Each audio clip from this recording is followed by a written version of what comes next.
Hey guys, I am going to show you how to make angel food cake. This is a simple recipe from Better Homes and Gardens cookbook.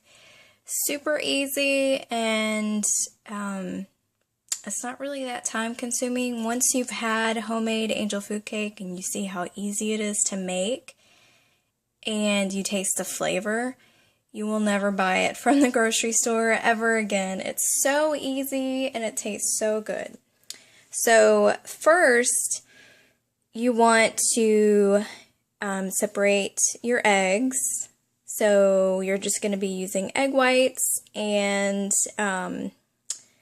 you want them to be room temperature. So I suggest just crack, all your eggs, get the egg whites, in a container all measured out, and just leave them for 30 minutes because you want them to be about room temperature.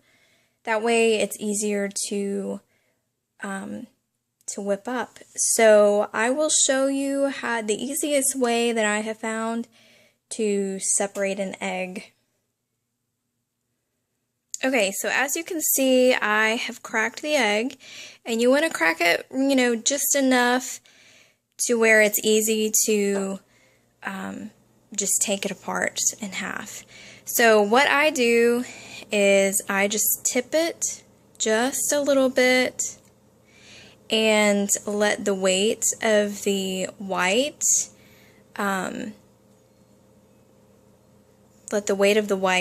just kind of swirl around and get the separate the white from the yolk. So you see how it just kind of plops in.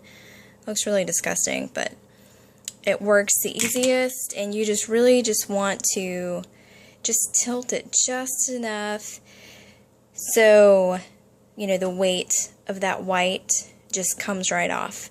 You want to do this one at a time because the egg yolk will contaminate the egg white and they will not whip at all. So, what I do is, some recipes call for just an egg yolk, like when you make homemade pudding, and I showed you a recipe like that. Sometimes with some cookies, the recipe just calls for an egg yolk. So when you separate it, save your egg whites and freeze them. They freeze super well. The majority of these egg whites were frozen and then thawed out. Now you cannot freeze the yolks. It doesn't work like that. So when you separate the eggs, save the yolks for pudding.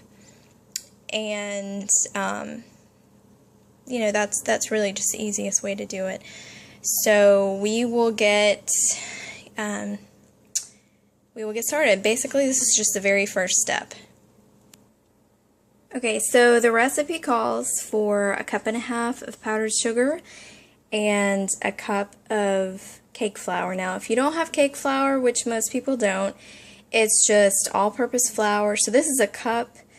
The recipe calls for 1 cup of cake flour. So what you would do is you would measure out 1 cup of all-purpose flour and then take out 2 tablespoons. So here we have the powdered sugar, and we are going to sift the powdered sugar and the cake flour together, and we are going to sift it 3 times. So in order to do that, you're going to want to do, you're just going to want to sift it a little bit at a time, and you are going to just transfer it, sift it through here, and then move the sifter over here, and then, you know what I mean, just do it 3 times. So I will do that, and we'll get on to the next step. Okay, so we have our flour sifted, and if you wanted to, you could do this, the day ahead, a few days ahead, and just store it in a container. So if you wanted to do this recipe in a pinch, you could easily, already have this step done and just assemble the whole the cake. So that would be an easy step. Next, you want to put a little bit of water in your bowl along with your beater. And you want to add citrus juice of any kind, whether it's in, you know, one of those bottles that you buy at the store, or, you know, if it's, you know, fresh, whatever. But this cuts any grease that might be in the bowl, which if there's any residue whatsoever, the egg whites will not beat up as well. So this is just a simple step, just in case there's any amount of oil or any residue whatsoever. And so what I do is I just kind of whisk it up, kind of rub it all over the side, rub it over the beater, and then you pour it out. Okay, so next you are going to put in your egg whites along with your vanilla, which is, this is a teaspoon of vanilla, and this is a teaspoon and a half of cream of tartar. And then you are going to beat them slowly at first, and then you will work up to, you know, you'll put it at a higher speed the more they fluff up. So you will do that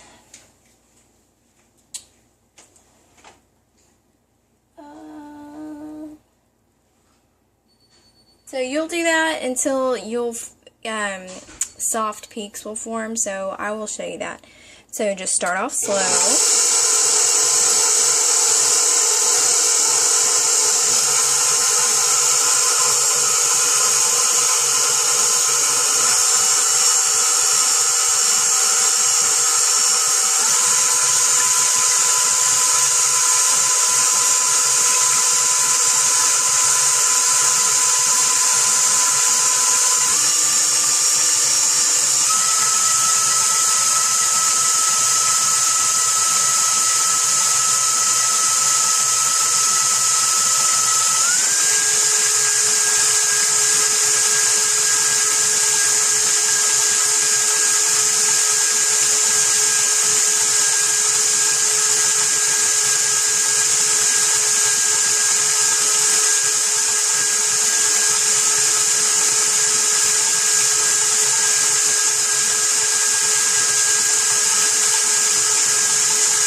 Okay, now remember, you just want soft peaks. So I don't think we're quite there, but it's better to do this several times and be sure rather than overbeating. Because once you overbeat them, there's no going back. Okay. So what you're gonna do, so we can probably beat it a little bit more, but I don't really want to whisk it. So basically a soft peak is, it'll just dip over. You see what I mean? The white just kind of falls right over. So we're going to call that good, and we will be adding the sugar, a tablespoon at a time until stiff peaks form. Okay, so with the mixer off, we are going to just add 2 tablespoons of sugar at a time. Oops. And the recipe calls for a cup of sugar, a granulated sugar. So we will beat this a little bit at first, and then we'll work our way up. Basically, you just want to incorporate this between each 2 tablespoons of sugar that you add.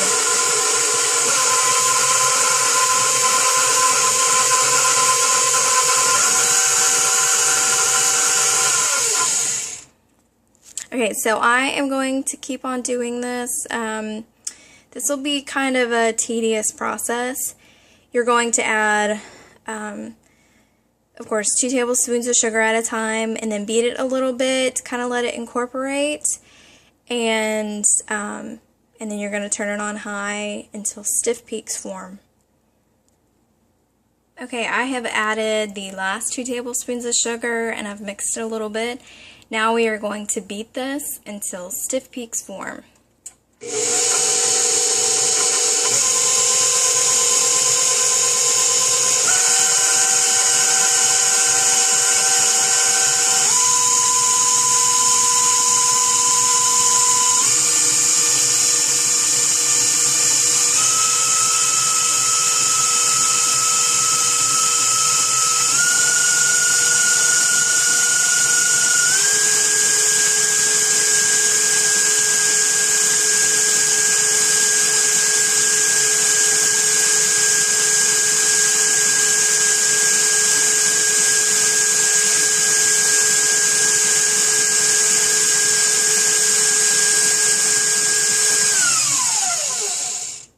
Okay, if you noticed while this was mixing on high, you can kind of see the batter kind of coming together. So there will be less and less bubbles as you whip the egg whites. And when you see that, and when you see it kind of streaking and coming together, then go ahead and check it, because you don't really want to overbeat these. You want them to be stiff, but you don't really want to overbeat them. So I believe this is stiff, and what you are looking for, yeah, we're almost there. We're just about there. What you're looking for is for it to stand up without weeping, kind of like that. Still a little bit weepy, but you can see what I mean, and it'll be really, really glossy. So we will beat this just a little bit more, and then we will fold in the flour. Okay, this is what you want to see. You see how it kind of looks hard?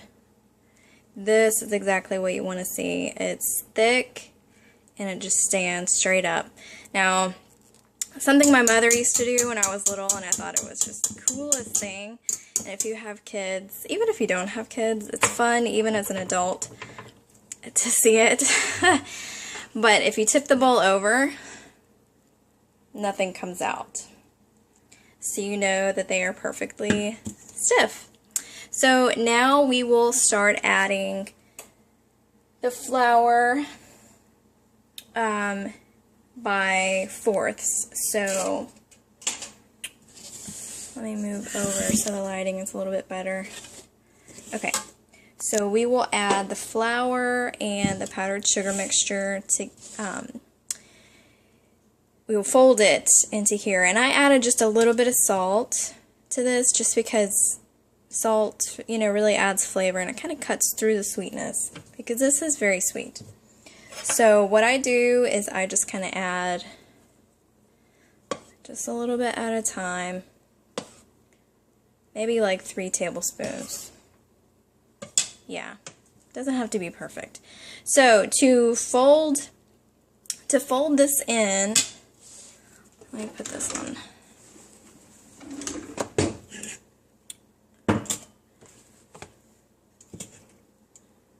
It seems like a very tedious process to do this, but it's well worth it. Once you taste it, it's totally worth it.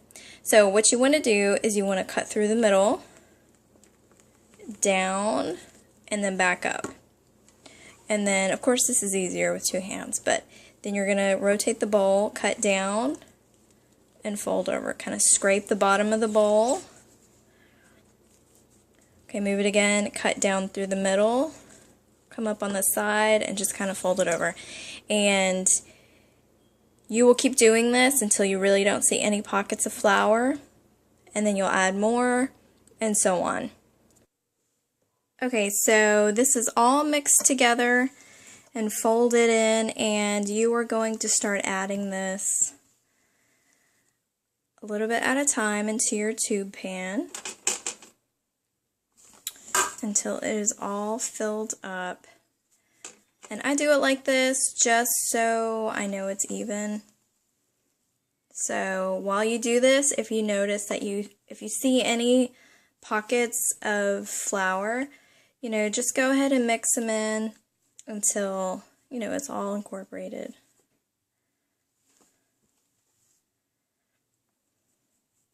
Please excuse my cast iron skillet with oil. I made my daughter fried some fish sticks for her earlier.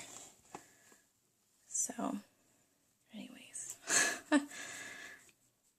Okay, so go ahead and fill this up, and after you fill it up, you're going to wipe down the edges, like this. You're going to wipe them down so they don't burn, and then you will take a knife and just slowly go through the very center of this. And that kind of gets rid of any pockets of bubbles, and it will help it bake more evenly. You're going to bake this at 350 on the very lowest rack in your oven, and you're going to bake it for about 35 to 45 minutes. Okay, the cake is done, and what you want to do is you want to invert it until it cools. Now, unfortunately, my cake fell a little bit. I don't know if I overbaked it or what, but if you do it right, it's supposed to stay fluffy, and it's supposed to be about as high as the as the batter was, it gets all fluffy. It'll be good just the same. It'll just be a little bit dense. So you just want to cool it on a cooling rack until it's completely cool. So maybe like an hour, 2 hours. Anyways, so I hope you like this recipe. I hope yours turns out better than mine did, and I hope you give it a try. So thanks, guys.